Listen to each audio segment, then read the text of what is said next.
Nung gabi ng May 23, 2026, isang dalagita ang nagpaalam sa kanyang ina na bibili lamang ng pagkain sa tindahan ng kanyang lolo. Ilang bloke lamang ang layo nito mula sa kailang tahanan. Isang simpleng pagpapaalam na inakalang tatagal lamang ng ilang minuto. Ngunit hindi na siya kailanman nakauwi. Habang lumalalim ang investigasyon, natuklasan ng mga otoridad na hindi pala siya nagtungo sa tindahan. Sa halip, kusang sumakay siya sa isang taxi patungo sa bahay ng isang lalaking matagal nang pinagkakatiwalaan ng kailang pamilya. Ang sumunod na mga natuklasan ay magbubunyag ng isa sa pinakamalupit at pinakamisteryosong kasong yumanig sa Cordoba, Argentina.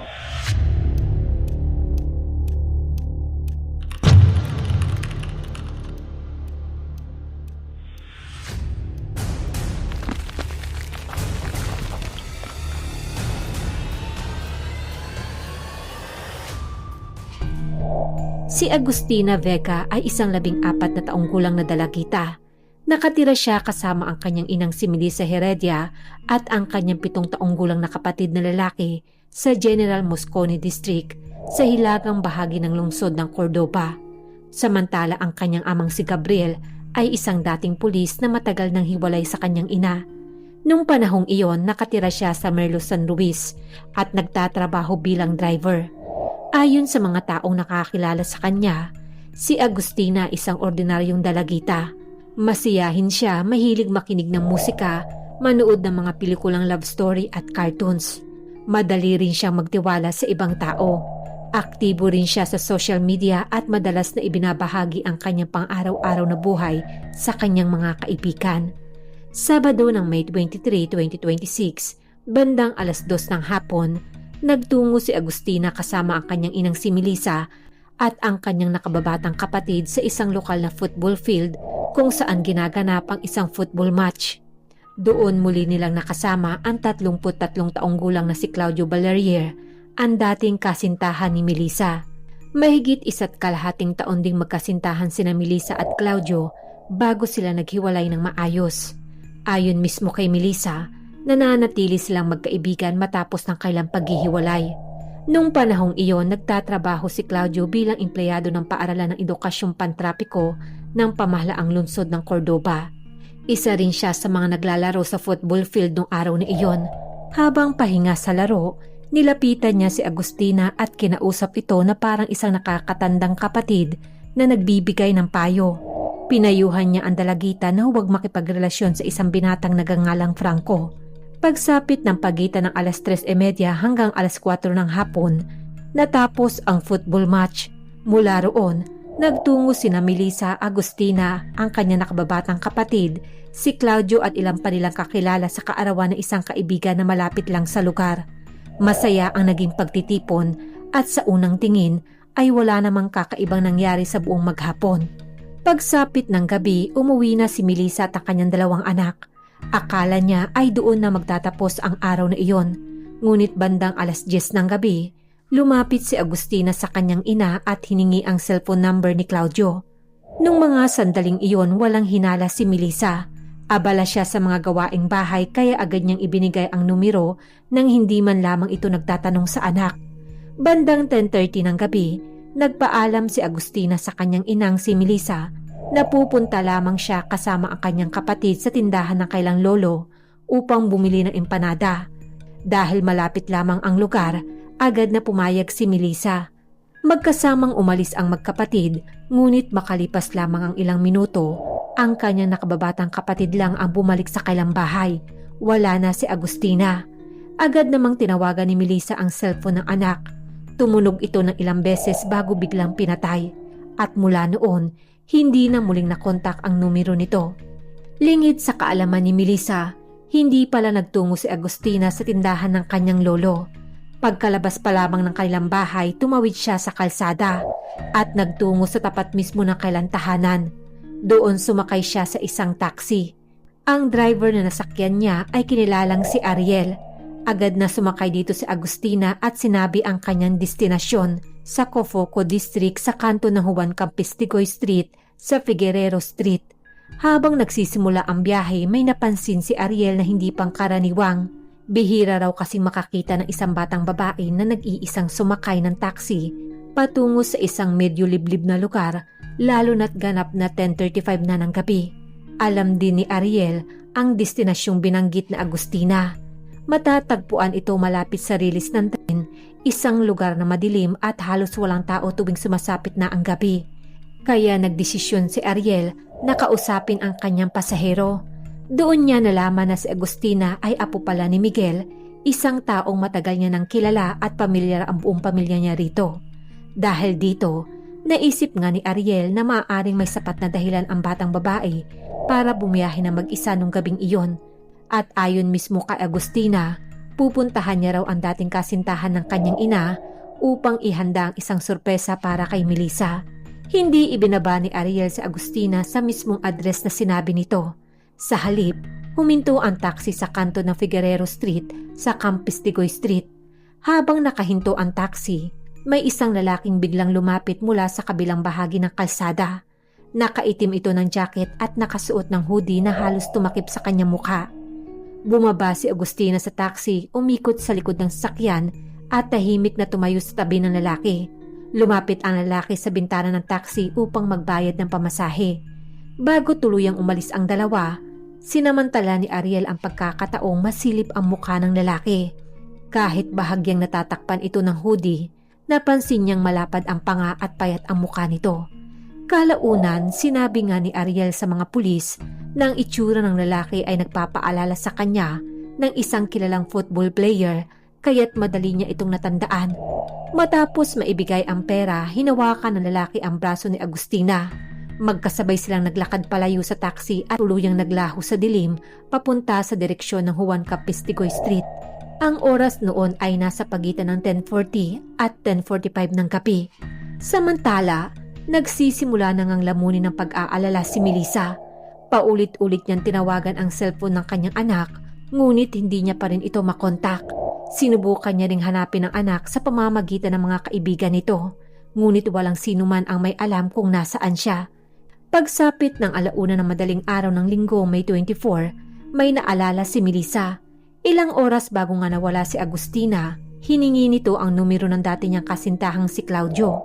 Agad niya itong tinawagan. Ayon kay Claudio, nag-message nga raw sa kanya si Agustina at humingi ito ng tulong upang ihatid siya sa bahay ng isa niyang kaibigan.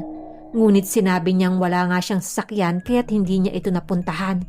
Nang tanungin ni Melissa kung sino ang kaibigan at saan ito nakatira, sinabi ni Claudio na wala raw sinabi si Agustina patungkol dito. Ipinaalam na rin ni Melissa na mahigit 3 oras nang nawawala ang kanyang anak at patay na rin ang cellphone nito. Ngunit sa halip na magbigay ng malinaw na impormasyon, sinabi ni Claudio na baka pinuntahan lamang ni Agustina ang bago nitong kasintahan na nagngangalang Franco dahil nagkaroon raw umano sila ng hindi pagkakaunawaan. Sinabi niya ring malamang ay babalik din ang dalagita makalipas lamang ilang araw. Pagsapit ng 8:45 ng umaga, nagtungo na si Melissa sa himpilan ng pulisya upang iulat ang pagkawala ng kanyang anak. Ngunit sa halip na agad ituring itong isang seryosong kaso, inakala muna ng mga otoridad na isa lamang itong paglalayas ng isang teenager kasama ang kanyang nobyo. Dahil dito, lumipas pa ang unang mahalagang oras ng paghahanap ng walang agarang malawakang operasyon. Pagsapit ng May 24 at 25, habang mabagal pa rin ang opisyal na investigasyon, hindi na naghintay ang pamilya, mga kaibigan at ilang lokal na grupo. Sila na nga mismo ang nagsimulang maghanap kay Agustina. Namigay na sila ng missing person poster at mabilis din kumalat online ang larawan at impormasyon ng dalagita. Umaasang may makakapagbigay ng sagot kung nasaan siya. Habang nagpapatuloy ang paghahanap, kapansin-pansin ang pagiging aktibo ni Claudio. Araw-araw siyang kasama ni Melissa sa paghahanap kay Agustina. Kasama niya rin ang kanyang kaibigan na nakatira sa kailang bahay na si Osvaldo Paceta. Ngunit, habang tumutulong sila sa paghahanap, paulit-ulit na sinasabi ni Osvaldo kay Melissa na baka tumakas lamang raw si Agustina upang puntahan ang nobyo nitong si Franco. Dahil dito, naging isa si Franco sa mga unang sinuri ng mga otoridad at pansamantalang isinailalim sa kustudiya habang iniimbestigahan. Pagsapit ng May 25, ikatlong araw mula na mawala si Agustina, Habang kumakalat ang kanyang larawan sa social media, may isang taong nakakita nito at agad nga siyang nakilala. Ito ay ang taxi driver na si Ariel. Siya ang driver na nagsakay kay Agustina nung Sabado ng gabi. Agad niyang hinanap ang ina nitong si Melissa at nagpadala siya ng mensahe na may mahalaga siyang impormasyon. Nang makausap niya si Melissa, ikinuwento nga ni Ariel ang buong biyahe, kung saan sumakay si Agustina, saan siya bumaba, at ang patungkol sa lalaking sumalubong sa kanya. Ngunit isang detalye ang nagpatigil kay Melissa. Ang lugar kung saan bumaba si Agustina ay ang Juan Capistigoy Street at doon nga nakatira ang dati niyang kasintahang si Claudio. Sa sandaling iyon, nagsimulang maghinala si Melissa na maaaring may kinalaman si Claudio sa pagkawala ng kanyang anak. Agad siyang nagtungo sa impila ng pulisya upang idagdag ang impormasyon ni Ariel sa opisyal na ulat. Sa unang pagkakataon, nagkaroon ng malinaw na direksyon ang imbestigasyon. Unti-unting napunta ang atensyon ng mga otoridad sa bahay sa Juan Capistigoy Street. Ipinatawag nila si Claudio para sa formal na pagtatanong. Ngunit mariin niya namang itinanggi ang anumang kinalaman sa pagkawala ni Agustina. Ayon sa kanya, hindi niya nakita ang dalagita nung gabing iyon at buong gabi lamang siyang nasa loob ng kailang bahay. Ngunit nang suriin ng mga investigador ang CCTV sa paligid ng lugar, lumabas ang isang mahalagang detalye. Makikita sa video na bandang 10:40 hanggang 10:45 ng gabi, may lalaking sumalubong kay Agustina. Nagbayad ng taxi at kasama nitong pumasok sa bahay sa Juan Capistigoy Street. Ang lalaking iyon ay kinilalang si Claudio. Nang ipakita sa kanya ang CCTV, napilitan siyang baguhin ang kanyang kwento. Hindi niya na nga itinangging lumabas siya ng bahay. Sa halip, sinabi niya namang hindi si Agustina ang batang nasa video, kundi ang kanyang 11 taong gulang na anak na babae at sinundo lamang raw niya ito. Ngunit, hindi naniwala ang mga otoridad sa kanyang paliwanag. At upang makasigurado sa pagkakakilanlan ng batang nasa CCTV, ipinatawag nila ang mga magulang ni Agustina. Nang makita nila ang video, sinabi nilang walang duda na ang batang naroon ay ang kanilang anak. Mula sa kanyang taas, pangangatawan, hanggang sa paraan ng kanyang paglalakad, lahat ng detalye ay tumutugma kay Agustina. Ngunit hindi lamang ang CCTV ang sumalungat sa pahayag ni Claudio. Sinuri rin ng mga investigador ang cell tower data ng cellphone ni Agustina. Lumabas sa record na matapos siyang pumasok sa bahay sa Juan Capistigoy Street, na natiling nakakonekta ang kanyang cellphone sa signal ng lugar ng mahigit 3 oras bago tuluyang nawala ang signal ng madaling araw. Dahil dito, nabuo ang hinala ng mga otoridad na hindi lamang basta dumaan si Agustina sa bahay ni Claudio, kundi posibleng nanatili siya roon ng ilang oras. Muli namang nagbago ang pahayag ni Claudio. Sa pagkakataong ito, inamin niyang si Agustina nga ang batang nasa CCTV. Ngunit, iginiit niyang walang masamang nangyari. Ayon sa kanya, nag-usap lamang sila sa garahe ng halos 1 oras. Pagkatapos raw nito, umalis umano si Agustina at sumakay sa isang pulang sasakyan na naghihintay sa kanya sa kanto. Pero nang suriin naman ng mga investigador ang mga CCTV sa paligid ng lugar, wala silang nakitang anumang pulang sasakyan na dumaan o umalis sa oras na sinabi ni Claudio. Lalo pang lumakas ang hinala ng mga otoridad na ang kanyang mga pahayag ay maaaring bahagi lamang ng pagtatangkang iligaw ang imbestigasyon. 5 araw mula na mawala si Agustina, naglabas na ng search warrant upang halugugin ang bahay sa Juan Capistigoy Street, ang huling lugar kung saan nakita si Agustina na pumasok batay sa CCTV footage. Ang bahay na iyon ay tinitirahan ni Claudio ng kanyang kinakasamang si Marianela, ng kanilang anak na babae at ng kanyang kaibigan na kasama nilang nakatirang si Osvaldo. Ayon sa ilan sa mga residente, matagal nang kilala ang bahay dahil madalas itong puntahan ng mga football supporters. Marami ring taong pumapasok at lumalabas doon sa iba't ibang oras. At madalas umanong makarinig ng malalakas na ingay ang mga kapitbahay. Dahil dito, ilang beses na nga rin sila nagsampa ng reklamo. Ngunit habang lumalalim ang imbestigasyon, hindi lamang ang bahay ang naging sentro ng usapan. Naging kontrobersyal din ang paraan ng unang paghalughog ng mga otoridad. Ayon sa ilang mga ulat, Hindi agad isinara ang paligid ng bahay bilang crime scene at walang inilagay na police cordon upang maiwasan ang posibleng pagkasira o kontaminasyon ng ebidensya. Sa kabila ng paghahanap, wala pa ring direktang ebidensyang nakuha nung unang operasyon na mag-uugnay sa bahay sa pagkawala ni Agustina. Gayunpaman, dahil sa sunod-sunod na pagbabago sa pahayag ni Claudio at sa mga bagong ebidensyang lumalabas, pansamantala siyang isinailalim sa kustudiya habang nagpapatuloy ang mas malalim na imbestigasyon. Habang sinusuri nga ng mga investigador ang bawat galaw ni Claudio, isa pang pangalan ang paulit-ulit na lumilitaw. Ito ay si Soledad Andriani. Si Soledad ay isang empleyado sa isang bar at kasintahan umano ni Claudio noong mga panahong iyon. Napag-alaman din ng mga otoridad na siya ang may-ari ng isang itim na Ford, isang sasakyang naging mahalagang bahagi ng imbestigasyon. Dahil dito, ipinatawag siya ng pulisya upang mabigay ng kanyang pahayag. Ayon kay Soledad, nagsimula ang lahat ng linggo noong May 24, isang araw matapos mawala si Agustina. Nakatanggap umano siya ng mensahe mula kay Claudio na humihiram ng kanyang sasakyan. Sinabi nitong kailangan niya raw ito upang tulungan ng isang kamag-anak na maglipat ng ilang gamit. Ngunit nung una tumanggi si Soledad dahil kailangan niya din ang kanyang sasakyan. Pero hindi pa rin tumigil si Claudio. Pagsapit ng umaga ng Lunes ng May 25, personal siyang nagtungo sa bahay ni Soledad. Kalaunan, ikinuwento rin ni Soledad sa isang panayam na napansin niyang kakaiba ang kilos ni Claudio nung araw na iyon. Tahimik ito at tila mabigat ang iniisip. Pero hindi niya raw iyon pinaghinalaan. Inakala niyang may kinalaman lamang iyon sa mga hindi nila pagkakaunawaan bilang magkasintahan sa nakalipas na mahigit isang linggo. Dahil dito, pumayag na nga raw siyang ipahiram ang kanyang sasakyan at ibinigay niya kay Claudio ang susi. Hindi niya alam na ang simpleng pagpapahiram ng sasakyan na iyon ay magiging isa sa pinakamahalagang pangyayaring susuriin ng mga investigador sa mga sumunod na araw.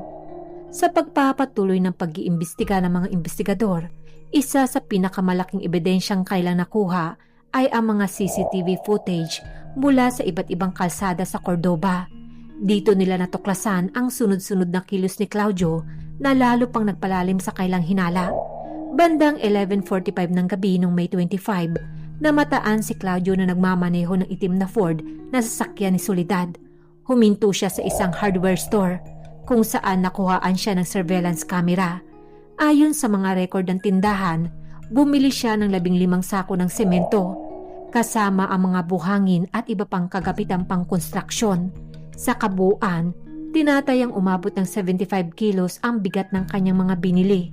Ngunit habang sinusuri pa ng mga investigador ang CCTV, may isa pang detalye ang agad nila napansin. Ayon sa may-ari ng hardware store, isang babae ang pumasok sa loob upang magbayad at asikasuhin ang pagbili ng mga materyales. Habang nananatili lang si Claudio sa loob ng sasakyan, matapos ang transaksyon saka lamang siya bumaba. Binuksan niya ang trunk ng sasakyan at isa-isa niyang isinakay ang mga semento, buhangin at iba pang mga materyales bago umalis sa lugar. Bandang 12:15 ng tanghali, parehong itinuro ng mga CCTV camera at cell tower location data ng kanyang cellphone ang iisang destinasyon, isang bakanting lote sa Aplacion Pereira sa timog ng lungsod. Batay sa records, nanatili siya roon ng hindi bababa sa 40 minuto. Habang nire-review ang iba pang mga CCTV footage, may isa pang mahalagang detalye ang lumitaw. Bago nagtungo sa bakanting lote, nakita rin si Claudio na hirap buhatin ang isang 20 litro ng industrial paint bucket at isang malaking cooler box papunta sa trunk ng sasakyan. Kitang-kita sa video na mabigat ang dalawang bagay na iyon. Dito nagsimulang magtanong ang mga investigador. Kung ang pakay lang ni Claudio ay maghatid ng mga materyales sa konstruksyon, bakit kailangan niya pang magsama ng isang malaking cooler box at isang industrial paint bucket? At higit sa lahat, bakit hindi tumutugma ang bigat ng mga bagay na kanyang binubuhat sa paliwanag na ibinigay niya sa mga otoridad? Sa puntong iyon, lalo pang ang tumibay ang paniniwala ng mga investigador na may isang bagay na pilit na itinatago si Claudio at ang kanyang mga kilos matapos mawala ni Agustina ay bahagi ng isang planong maingat na isinagawa. Ngunit hindi pa doon natapos ang kahina-hinalang kilos ni Claudio. Pagsapit ng May 26, isang araw matapos niyang gamitin ang itim na Ford, may isang kapitbahay naman ang nagbigay ng mahalagang impormasyon sa mga investigador. Ayon sa isang saksi, nagbayad umano si Claudio ng 2 residente upang linisin ang sasakyan. Noong mga panahongang iyon, maaaring wala pang ang gaanong kahulugan ang pangyayaring ito. Ngunit nang pagdugtong-dugtungin ng mga investigador ang lahat ng kanyang kilos, nagsimula nilang makita ang isang malinaw na pattern.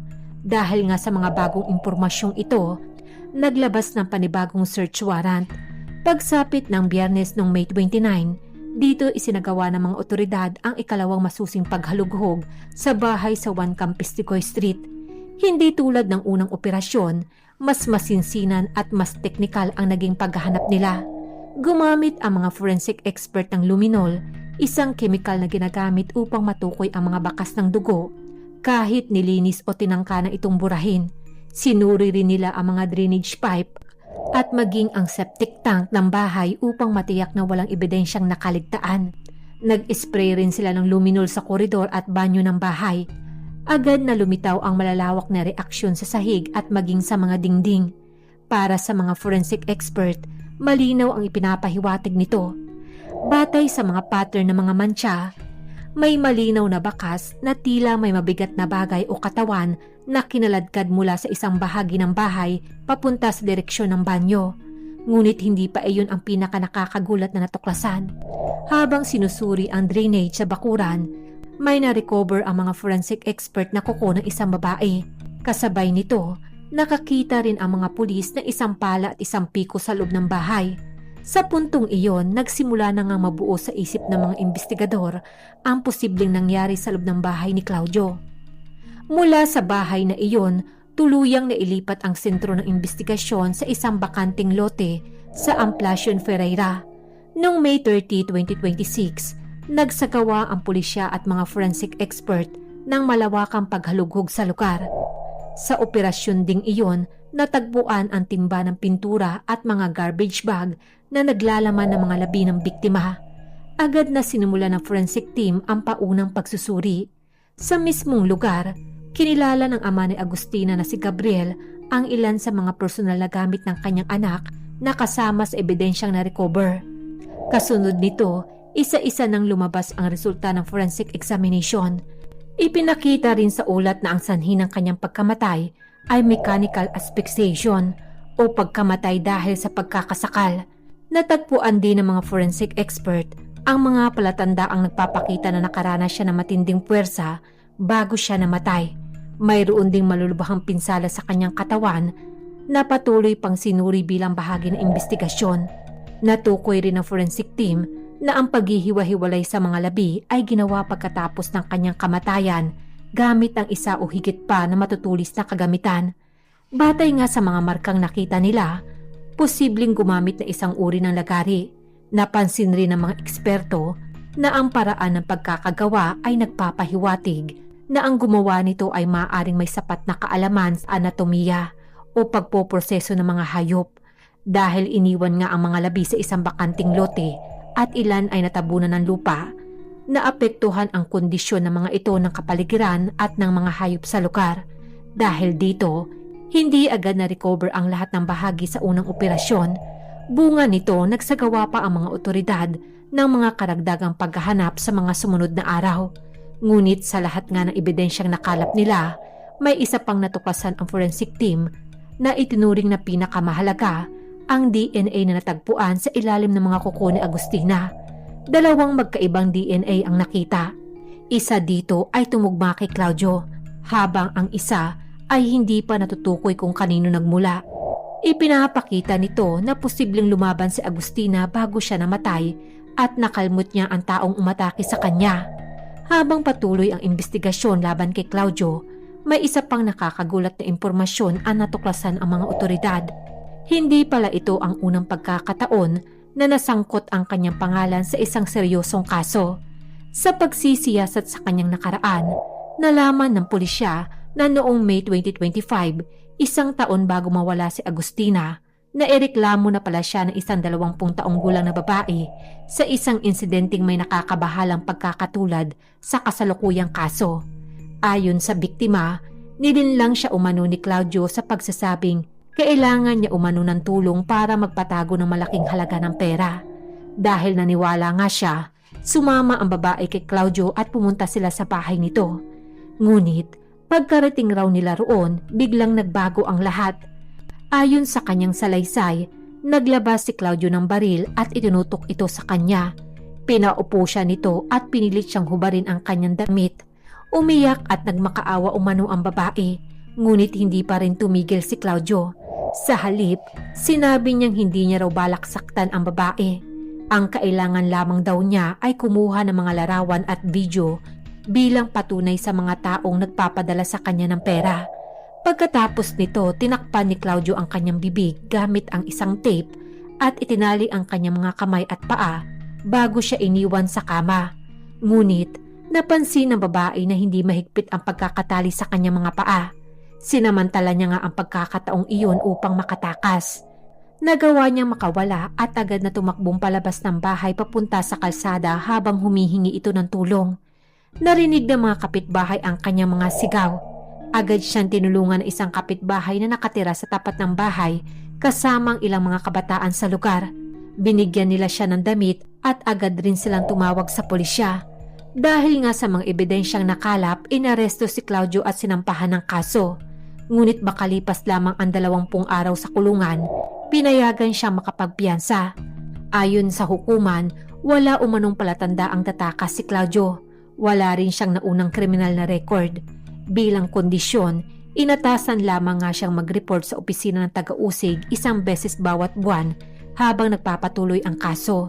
Ang mas nakakagulat pa ang naging paraan niya upang makalikom ng pera para sa kanyang piyansa.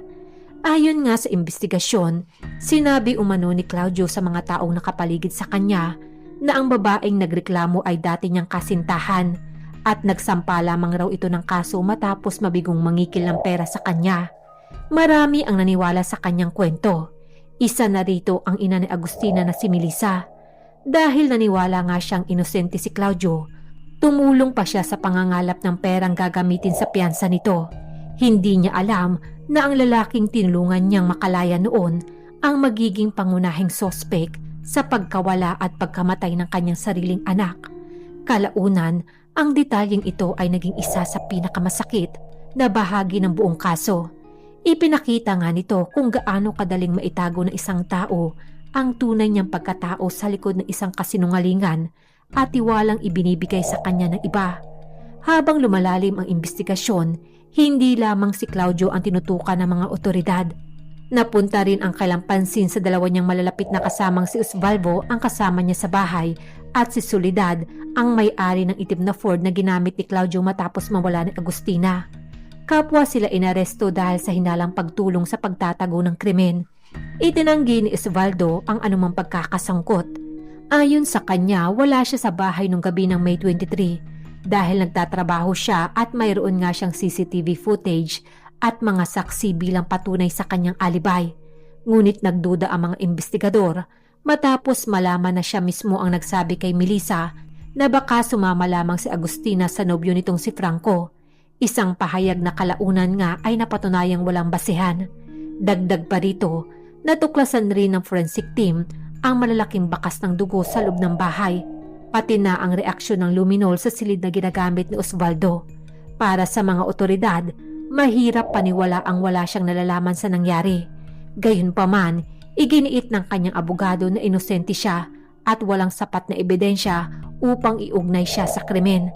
Samantala, mariin ding itinanggi ni Soledad ang anumang kinalaman sa nangyari. Ayon sa kanya, ipinahiram lamang niya ang kanyang sasakyan kay Claudio at wala siyang alam sa tunay nitong balak. Ngunit lumabas nga sa CCTV na hindi lamang niya ipinahiram ang Ford, kasama rin siya ni Claudio sa hardware store kung saan bumili nga ito ng materyales na kalaunan ay naging bahagi ng investigasyon. Ngunit may isa pang natuklasan ang mga investigador. Batay sa CCTV, may 2 pang hindi kilalang lalaki ang pumasok sa bahay humigit kumulang 30 minutes matapos dumating sina Agustina at Claudio. Hanggang ngayon, hindi pa rin niya alam kung sino sila o kung ano ang kailang pakay. Samantala, may isa pang pangalan ang lumitaw sa investigasyon. Isang lalaking Peruvian na kilala sa alias Katay at Sergico. Ayon nga sa mga otoridad, pinaniniwala ang isa siyang underground na doktor na nagbibigay ng illegal na serbisyong medikal sa ilang taong sangkot sa krimen. Ngunit matapos mabunyag ang kaso ni Agustina, bigla na lamang siyang nawala at hindi na nakita sa mga lugar na dati niyang pinupuntahan. Dahil dito, lalo pang tumindi ang hinala ng mga investigador na maaaring may iba pang taong sangkot sa pagtatago ng krimen. Batay sa teorya ng mga investigador, ang lalaking kilala sa alias na Katay o Sergico ay maaaring may papel sa pagtatago ng krimen dahil sa kanyang kaalaman sa anatomiya. Ngunit hanggang ngayon, wala pang sapat na ebidensya na direktang nag-uugnay sa kanya sa kaso, kaya wala pang formal na kaso laban sa kanya at hindi pa rin alam kung nasaan siya. Samantala, naniniwala naman ang pamilya ni Agustina na maaaring hindi lamang si Claudio ang sangkot.